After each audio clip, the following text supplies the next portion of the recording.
বহুমুখী সংকটে উপসাগরীয় দেশগুলোর প্রবাসী বাংলাদেশিরা।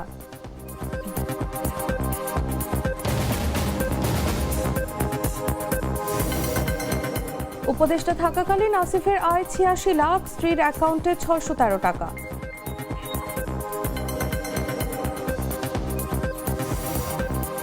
মেয়েকে নিয়ে বাটার শোরুমে ঢুকতেই শ্রমিক নেতাকে গুলি করে সন্ত্রাসীরা।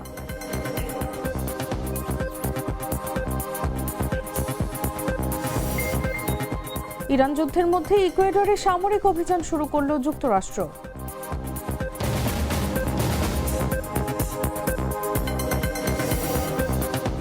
এবং টি-20 বিশ্বকাপ সেমিফাইনাল, ইতিহাসের দুয়ারে ভারত, প্রতিশোধের মিশনে ইংল্যান্ড।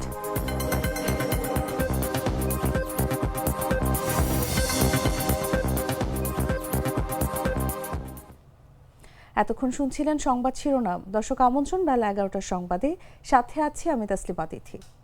লাল সরিষার দানা থেকে তৈরি হয় প্রাণ সরিষার তেল, আসল ঝাঁঝে আসল স্বাদে। চলে যাচ্ছি পুরো খবরে। ইসরায়েল, যুক্তরাষ্ট্র ও ইরানের পাল্টাপাল্টি হামলায় চরম অস্থিরতা বিরাজ করছে বিশ্বে। উপসাগরীয় 6টি দেশে যুক্তরাষ্ট্রের ঘাঁটি থাকায় সংঘাত ছড়িয়েছে মধ্যপ্রাচ্যেও। নিরাপত্তা, জ্বালানি ও শ্রম বাজারে বাড়ছে অনিশ্চয়তা। সরাসরি প্রভাব পড়ছে এই অঞ্চলে কর্মরত বাংলাদেশি শ্রমিকদের ওপর। বহুমুখী সংকটে দেশগুলোতে থাকা লাখ লাখ কর্মী। খোঁজ নিয়ে জানা যায়, এরই মধ্যে যুদ্ধের প্রভাবে দুবাইয়ে একজন ও বাহরাইনে একজন বাংলাদেশি শ্রমিক নিহত হয়েছেন। আহত হয়েছেন আরও অনেকে। এছাড়া বহু বাংলাদেশি কর্মী উপসাগরীয় দেশগুলোতে উড়োজাহাজের টিকিট কেটেও দেশে আসতে পারছেন না। আবার বাংলাদেশে ছুটিতে এসে বিপাকে পড়েছেন বহু কর্মী। বাংলাদেশের প্রবাসী শ্রমিকদের বড় অংশ কাজ করে সৌদি আরব, সংযুক্ত আরব আমিরাত, কাতার, কুয়েত, ওমান ও বাহরাইনে। এই 6টি দেশেই যুক্তরাষ্ট্রের ঘাঁটি রয়েছে। সবশেষ 2025 সালে এই দেশগুলোতে শ্রমিক গেছে 9,19,435 জন। বিএমইটির একটি সূত্র বলছে, এই 6টি দেশে বর্তমানে 60 লাখের বেশি শ্রমিক বর্তমানে কাজ করছেন। এদিকে মধ্যপ্রাচ্যে থাকা শ্রমিকরা জানান, বাইরে যারা ক্লিনারের কাজ করেন তারা নিরাপত্তা শঙ্কায় আছেন। এছাড়া হোটেল, রেস্তোরাঁ কিংবা কারখানা ও বাসাবাড়িতে কাজে থাকা কর্মীরা নির্বিঘ্নে কাজ করলেও ছুটি নেই। এদিকে বিদেশে থাকা বহু শ্রমিক দেশে ঈদ উদযাপনের জন্য আগে থেকে বেশি দামে টিকিট কেটে রেখেছেন। যুদ্ধের কারণে তাদের ঈদের আগে দেশে আসা প্রায় অনিশ্চিত।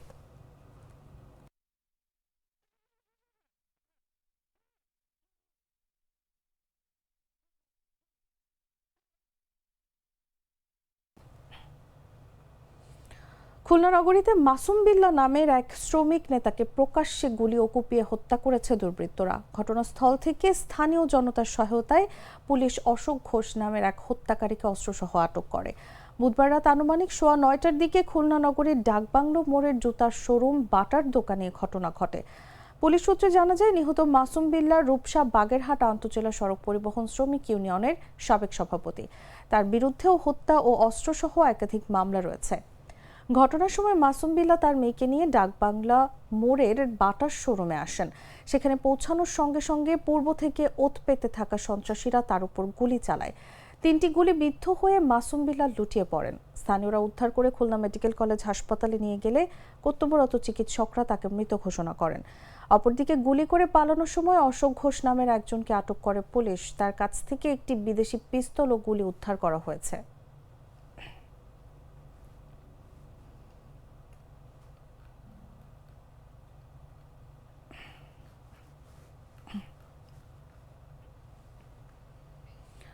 ইসলামী বিশ্ববিদ্যালয়ের সমাজ কল্যাণ বিভাগের সভাপতি ও সহকারী অধ্যাপক আসমা সাদিয়া রুনাকে নিজ কক্ষে ছুরিকাঘাতে হত্যার ঘটনা ঘটেছে। তাকে হত্যা করে ওই কক্ষে নিজের গলায় ছুরি চালিয়ে আত্মহত্যার চেষ্টা চালান রাষ্ট্রবিজ্ঞান বিভাগের কর্মচারী ফজলুর রহমান।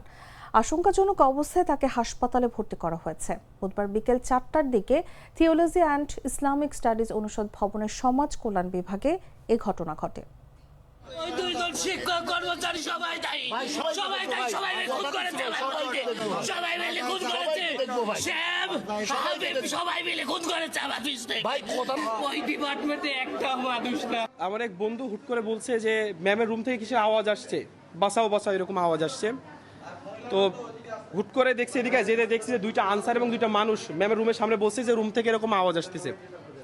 তো সাথে সাথে আওয়াজ আর পাইলাম না, যে রুম দরজার সাথে ভাঙা হয়েছে, ভাঙাই দেখতেছি যে ম্যাম তো একদিকে পড়ে আছে, আর ওই যে মানে খুন করতে আসছে সে নিজেই নিজের গলা কাটতেছে। এই নির্মম দৃশ্য দেখে নিজের কথা আর কি বলবো। হঠাৎ করে আমরা বাসা বাসা শব্দ শুনতে পাই, তারপরে আমরা 4-5 জন একসঙ্গে উপরে উঠে যাই, দেখি তাও বাসা বাসা করছে। পরে আমরা 3-4 জনে মিলে মানে ডাকাডাকি করছে, কোনো শব্দ হয়নি। পরে আমরা 3-4 জনে মিলে সেই দরজাটা ভেঙে ফেলি। ভাঙার পরে দেখি যে ম্যাডাম উপরেই শুয়ে আছে, আর পুরুষটা নিজে নিজে নিয়ে ওনার গলায় ছুরি চালাই দিয়েছে। আমরা মনে করছি যে ওনার সাথে আমাদের কথা বলার যখন সময় হবে বা কথা বলতে পারলে ঘটনাটার মূল রহস্যটা আমরা উদ্ঘাটন করতে পারবো এবং যা বুঝতে পারবো। আরেকটা বিষয়, আমাদের এখানে কর্তব্যরত আনসার সদস্য যিনি আছেন ওনার সাথে আমরা কথা বলে যেটা বুঝলাম যে ওনার চিৎকার শুনে উনি যখন রুমে যান তখন রুমটা ভিতর থেকে বন্ধ ছিল, এবং ভিতর থেকে বন্ধ থাকার পরে একরকম ওনারা দরজাটা ধাক্কা দিয়ে ভেঙ্গেই ভিতরে প্রবেশ করেছে, এবং ভিতরে ওনারা দুজনকেই পেয়েছে। তো এটা দিয়ে একটা একেবারে প্রাথমিক বলা খুব আর্লি হয়ে যায়। তারপর বলা যায় যে হয়তোবা ভিতরে যারা দুজন ছিলেন তারাই একজনকে হয়তোবা হত্যা করেছে। আমরা আসলে এর চেয়ে বেশি কিছু আপাতত বলতে চাই না। আমাদেরকে একটু সময় দেন, আমরা একটু তদন্তটা গ্লিটারের টুইন লেমন ও অ্যান্টিব্যাকটেরিয়াল ফর্মুলা বাসনকে চকচকে জীবাণুমুক্ত করে আমাদের দেয় গ্লিটার গ্যারান্টি। নিজের ও পরিবারের ব্যাংক হিসেব জনসমক্ষে প্রকাশ করেছেন জাতীয় নাগরিক পার্টির মুখপাত্র আসিফ মাহমুদ সজীব ভুঁইয়া। এনসিপির এই মুখপাত্র জানান, উপদেষ্টা হিসেবে দায়িত্ব পালনের সময় তার মোট আয় ছিল 85,82,000 টাকা, যার মধ্যে 76,03,000 টাকা উত্তোলন করা হয়েছে। এছাড়া বর্তমানে তার স্ত্রীর ব্যাংক হিসেবে জমা রয়েছে মাত্র 613 টাকা। বুধবার সন্ধ্যায় রাজধানীর বাংলা মোটরে এনসিপির কেন্দ্রীয় কার্যালয়ে আয়োজিত সংবাদ সম্মেলনে এ তথ্য প্রকাশ করেন আসিফ মাহমুদ সজীব ভুঁইয়া। সংবাদ সম্মেলনে তিনি নিজের 2টি, বাবার 5টি, মায়ের 1টি এবং স্ত্রীর 1টি ব্যাংক অ্যাকাউন্টের তথ্য উপস্থাপন করেন। তিনি বলেন, আমার ব্যাংক হিসাব তলবের বিষয়ে আলাদাভাবে সংবাদ করা একটা দলের হীন উদ্দেশ্য। ব্যাংক হিসাব তলব করে রহস্য সৃষ্টির চেষ্টা চলছিল, তাই আমি আগেই আমার ব্যাংক হিসাব পরিষ্কার করে দিলাম। এর আগে আসিফ মাহমুদ সজীব ভুঁইয়ার ব্যক্তিগত ব্যাংক হিসাবের তথ্য তলব করে বাংলাদেশ ফিনান্সিয়াল ইন্টেলিজেন্স ইউনিট। গত সোমবার দেশের 56টি তফসিলি ব্যাংক এবং অন্যান্য নন ব্যাংকিং আর্থিক প্রতিষ্ঠানে এ সংক্রান্ত চিঠি পাঠায় সংস্থাটি।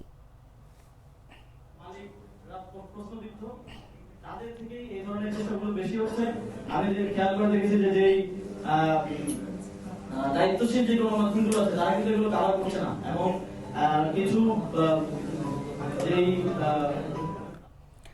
ঝিনাইদহের শৈলকুপায় আধিপত্য বিস্তারকে কেন্দ্র করে বিএনপির দুপক্ষের মধ্যে সংঘর্ষের ঘটনা ঘটেছে। এতে উভয় পক্ষের অন্তত 25 জন আহত হয়েছেন। ভাঙচুর করা হয়েছে 3টি বাড়িঘর। বুধবার রাত 8টার দিকে শৈলকুপার হাকিমপুর গ্রামে এই সংঘর্ষের ঘটনা ঘটে।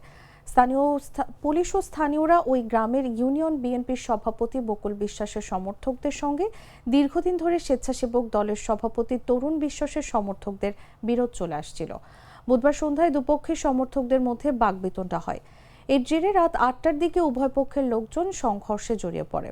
সংঘর্ষে উভয় পক্ষের অন্তত 25 জন আহত হয়েছেন। ভাঙচুর করা হয়েছে 3টি বাড়িঘর। খবর পেয়ে পুলিশ ঘটনাস্থল পৌঁছে পরিস্থিতি নিয়ন্ত্রণে আনে। আহতদের উদ্ধার করে শৈলকুপা উপজেলা স্বাস্থ্য কমপ্লেক্সে ভর্তি করা হয়েছে।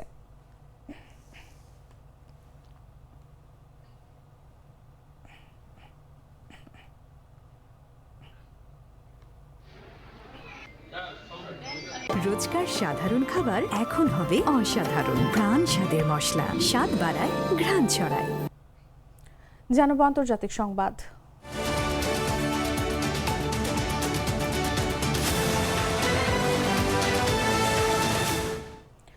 মার্কিন প্রেসিডেন্ট ডোনাল্ড ট্রাম্পের বিদেশে সামরিক কর্মকাণ্ড সীমিত করতে চাওয়ার বিষয়ে মার্কিন সিনেটের বেশিরভাগ সদস্য ট্রাম্পের পক্ষে ভোট দিয়েছেন। বলা যায় এর মাধ্যমে মার্কিন সিনেট ইরানে আরও হামলা চালানোর পক্ষে অনুমোদন দিল। স্থানীয় সময় বুধবার মার্কিন সিনেটে প্রেসিডেন্টের সামরিক কর্মকাণ্ড সীমিত করার বিষয়ে ভোটাভুটি হয়। এতে সিনেট সদস্যের মধ্যে ট্রাম্পের পক্ষে রায় দিয়েছে 52 জন, বিরোধিতা করেছে 47 জন। এদিকে মার্কিন প্রতিনিধি পরিষদেও বৃহস্পতিবার এ ধরনের আরেকটি প্রস্তাবের ওপর ভোট হওয়ার কথা রয়েছে, তবে সেটিও পাশ হওয়ার সম্ভাবনা খুব কম। সিনেটে আইন প্রণেতারা দিনভর বিতর্ক করেন ট্রাম্পের ইরানের বিরুদ্ধে সামরিক পদক্ষেপ অনুমোদন বা বন্ধ করার ক্ষেত্রে কংগ্রেসের ক্ষমতা প্রয়োগ করা উচিত কিনা। প্রস্তাবটির সমর্থকদের মতে ইসরায়েলের সঙ্গে যৌথভাবে যুদ্ধ শুরু করে ট্রাম্প তার সাংবিধানিক ক্ষমতা অতিক্রম করেছেন।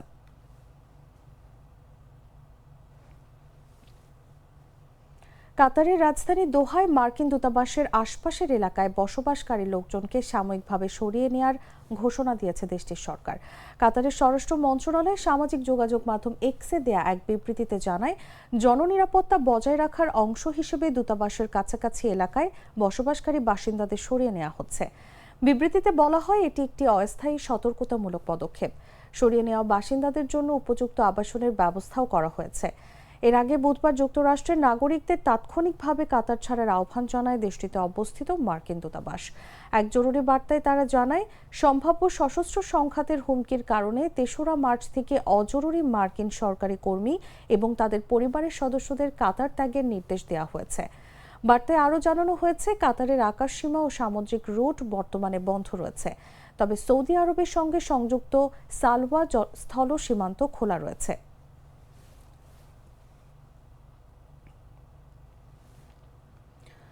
ইরান যুদ্ধের মধ্যেই দক্ষিণ আমেরিকার দেশ ইকুয়েডরে সন্ত্রাসী দমনের নামে যৌথ সামরিক অভিযান শুরু করেছে যুক্তরাষ্ট্র। বুধবার মার্কিন সাউদার্ন কমান্ড জানায়, ইকুয়েডরের সঙ্গে সমন্বয় করে দেশটিতে সন্ত্রাসী সংগঠন হিসেবে চিহ্নিত গোষ্ঠীগুলোর বিরুদ্ধে অভিযান শুরু হয়েছে। এক বিবৃতিতে মার্কিন সাউদার্ন কমান্ডের প্রধান জেনারেল ফ্রান্সিস ডোনোভান বলেন, ৩রা মার্চ ইকুয়েডর ও যুক্তরাষ্ট্রের সামরিক বাহিনী দেশটিতে চিহ্নিত সন্ত্রাসী সংগঠনগুলোর বিরুদ্ধে অভিযান শুরু করেছে। তিনি বলেন, এই অভিযান লাতিন আমেরিকা ও ক্যারিবীয় অঞ্চলের অংশীদার দেশগুলোর মাদক সন্ত্রাসবাদের বিরুদ্ধে লড়াইয়ের প্রতিশ্রুতির শক্ত উদাহরণ। বিবৃতির সঙ্গে প্রকাশ করা ভিডিওতে সামরিক হেলিকপ্টারের উড্ডয়ন এবং আকাশ থেকে তোলা নজরদারির ছবিও দেখা যায়। মার্কিন সংবাদ মাধ্যমগুলোর খবরে বলা হয়েছে, আপাতত যুক্তরাষ্ট্র সরাসরি লড়াইয়ে অংশ নিচ্ছে না, বরং ইকুয়েডরের সেনাদের লজিস্টিক সহায়তা ও গোয়েন্দা তথ্য দিয়ে সহযোগিতা করছে। ইকুয়েডরে যৌথ অভিযানের ঘোষণাকে ট্রাম্প প্রশাসনের মাদক বিরোধী সামরিক অভিযানের নতুন ধাপ হিসেবে দেখা হচ্ছে।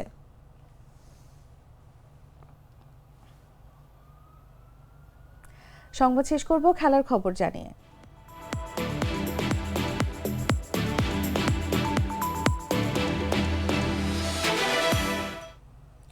টি-20 বিশ্বকাপের সেমিফাইনালে আবারও মুখোমুখি ভারত ও ইংল্যান্ড। টানা তৃতীয় আসরের শেষ চারে এই দুই পরাশক্তির লড়াই যা কেবল একটি ম্যাচ নয়, বরং দুই যুগে শ্রেষ্ঠত্ব নির্ধারণের মঞ্চও হতে পারে। ভারত বর্তমান চ্যাম্পিয়ন এবং টুর্নামেন্টের শুরু থেকে অন্যতম ফেভারিট। ঘরের মাঠে খেলছে তারা, আর মাত্র 2 জয় দূর থেকে ইতিহাসের প্রথম দল হিসেবে তৃতীয়বারের মতো টি-20 বিশ্বকাপ জয়ের স্বপ্ন দেখছে। অন্যদিকে ইংল্যান্ডের অভিযান ছিল আরও টালমাটাল। গ্রুপ পর্বে নেপাল ও ইতালির বিপক্ষে অপ্রত্যাশিত চাপে পড়েছিল তারা, তবুও শেষ পর্যন্ত টানা পঞ্চমবারের মতো সেমিফাইনালে জায়গা করে নিয়েছে ইংল্যান্ড। পরিসংখ্যানে বিশ্বকাপে ভারত ইংল্যান্ড 5 বার মুখোমুখি হয়েছে, ভারত এগিয়ে 3-2 ব্যবধানে, তবে কোনো দলই এখনও টানা 2 বার জেতেনি। সামগ্রিক টি-20 মুখোমুখিতে ভারত 17-12 ব্যবধানে এগিয়ে, বিশেষ করে ঘরের মাঠে শেষ 7 ম্যাচের 6টিতেই জয় তাদের।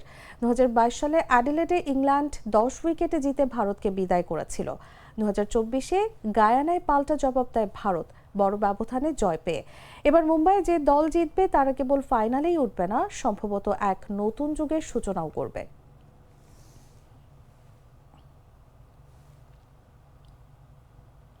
দর্শক, সংবাদ শেষ করার আগে শিরোনামগুলো জানিয়ে দিচ্ছি আরও একবার।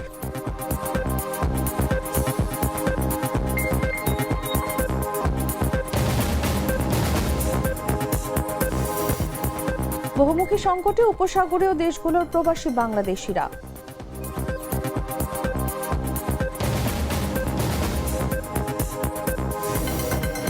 উপদেষ্টা থাকাকালীন আসিফের আয় 86 লাখ, স্ত্রীর অ্যাকাউন্টে 613 টাকা।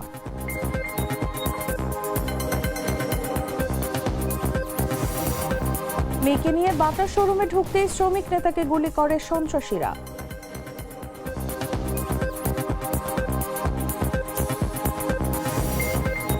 ইরান যুদ্ধের মধ্যে ইকুয়েডরের সামরিক অভিযান শুরু করল যুক্তরাষ্ট্র।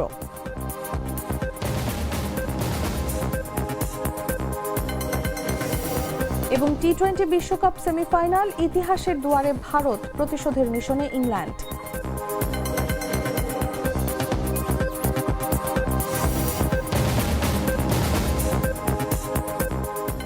দর্শক, এই ছিল এখনকার মতো। এরপর দেখবেন দুপুর 1টা নিউজ। প্রতি মুহূর্তে সর্বশেষ খবর জানতে ভিজিট করুন jagonews24.com।